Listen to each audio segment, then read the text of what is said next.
안녕하십니까. 문화적 심리학통일연구소장 심리학자 심진섭입니다. 최근에 보니까 또 김정은의 꼼수를 많이 피고 있죠. 아주 많이 피고 있습니다. 금강산으로 가는 또는 개성공단으로 가는 그 경의선과 동해선의 가로등 수십 개를 어떻게 했습니까? 철거했죠. 이런 것들이 보도되고 있어요. 그리고 북한이 개성공단과 금강산으로 이어지는 수십 개를 철거하는 모습들이 우리 군의 관측이 됐어요. 그리고 이제 실제 확인해 보니까 주변 시설물들이 완전히 철거된 것을 확인을 했습니다. 왜 철거했는가? 그 저희는 분석 중이겠죠. 그 저희는 뭐겠습니까? 또 꼼수입니다. 시선을 달리 돌리는 거죠. 그러면서 해킹하겠죠. 이런 거죠. 이런 거예요. 근데 통일부 장국자는 이렇게 얘기하고 있죠. 아마 남북 합의 정신의 위반이다. 이렇게 하는 것은 북한이 그런 거 지킨 적이 있습니까? 없죠. 북한의 차관 상환 의무가 있다. 당연히 있겠죠. 그거 북한이 설치할 수 있는 능력이 됩니까? 그 돈이 얼마냐면 약 1억 3,290만 달러의 커다란 규모의 돈이에요. 이것을 뭘로 했죠? 전부 다 우리가 설치해 준 거예요. 현물 차관으로 지원했기 때문이다. 그래서 김정은이 올해 초에 어떻게 됐습니까? 완전히 접경지역을 완전히 단절을 예고했죠. 그리고 1월 달에 여기다 뭐를 설치했죠? 우리나라 국토를 완전히 망가뜨리는 지뢰를 또 설치했지 않습니까? 정말 김정은이는 정말 악마 중에 악마예요. 또 그를 추종하는 자들이 더 문제죠. 이런 것들이 참 그렇습니다. 그래서 현재 그 남북 교류의 상징이었던 경의선, 북한 측과는 어떻게 됐습니까? 완전히 회복 불가능 수준으로 완전히 끌어놓은 상태라고 하죠. 아마 여기도 굉장히 꼼수가 있을 겁니다. 그러니까 바로 뭐죠?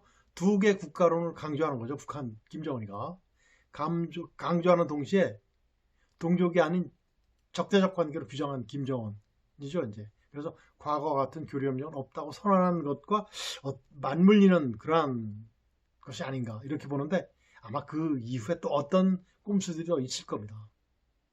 아마 또 거기에 따라서 또 그 위협 북한을 자극해서는 안 된다는 그런 그 사회주의자들 지금 국회의원 당선된 자들의 주장도 또 나올 것 같죠. 그래서 이런 것들이 아마 이런 것들은 바로 이제 뭐냐면 그 남북 단절이다라는 김정은의 그 주장에 맞춰주는 그러한 실체라고 이렇게 분석이 돼요. 우리는 여기서 간과하면 안 되겠죠. 안 될 겁니다. 그리고 이제 또 이번에 또 실체를 드러낸 김정은의 또 꼼수 하나 있어요. 뭐죠? 핵 방아쇠. 핵이 그렇게 많이 나옵니다. 핵 방아쇠. 최근 북한에서 한 훈련에서 뭐가 나오냐면 국가 최대 위기 사태죠. 이거 사태가 났을 때 경보하는 화산 경보 체계도 처음 발령됐대요. 여러분들 처음 못 들어보셨을 겁니다. 저도 처음 들어봤습니다. 이런 것들.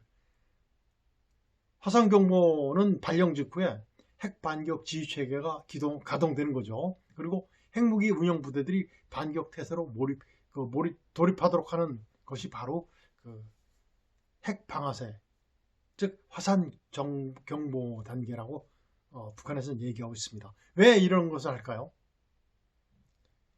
북한의 도발 배경은 바로 이제 한미연합 편대군 종합훈련 KFT죠. KFT. 그 다음에 연합공중침투훈련을 지목해서 이들 훈련에 대응한 핵반격 훈련이자 분명한 경고라는 것을 그들은 강조하고 있어요. 이것은 바로 뭐냐면 러시아의 무기를 판매하기 위한 어떤 쇼죠. 쇼죠. 이번 훈련에 할 때 북한에서 이런 훈련을 할 때 러시아에서 그 군사 대표단이 온 것도 확인이 되었습니다. 그리고 이제 북한에서 발사하는 초대형 방사포 이런 모든 것들이 바로 뭐냐면 러시아로 수출을 하는 거죠. 우크라이나를 괴멸시켰다는 그런 것들. 최근에 보니까 이란이 그 이스라엘 공격할 때 썼던 모든 무기들이 북한산이라는 얘기도 있어요. 전부 다 거의 다 90% 이상이 격추됐었죠. 거의 별 효과는 못 본 것으로 나타나는데 이런 것들, 즉 김정은이 필요한 것은 달러겠죠. 달러. 그러다 보니까 그래서 이제 우리 군이 또 경고를 했습니다. 북한이 핵 사용을 기도한다면 한미 동맹의 즉각적, 압도적, 결정적 대응에 따라서 북한은 정권은 종말을 맞게 될 것이다. 이런 말만 하지 말고 실제 빨리 이루어졌으면 좋겠어요. 정말 대한민국 빨리 통일됐으면 좋겠습니다. 그래야지 그 좌파 우파가 없을 거 아닙니까? 국민을 숙명으로 만드는 그런 무리들도 정신 차릴 거 아닙니까? 이런 모든 것을 담당해주는 역할을 누가 하냐면 누가 해야죠? 언론이에요, 언론. 언론 정말 자유민주주의에 충성스러운 그 전사가 되었으면 정말 좋겠습니다. 그렇게 되길 간절히 바라면서 오늘은 여기서 마치도록 하겠습니다. 안녕히 계세요.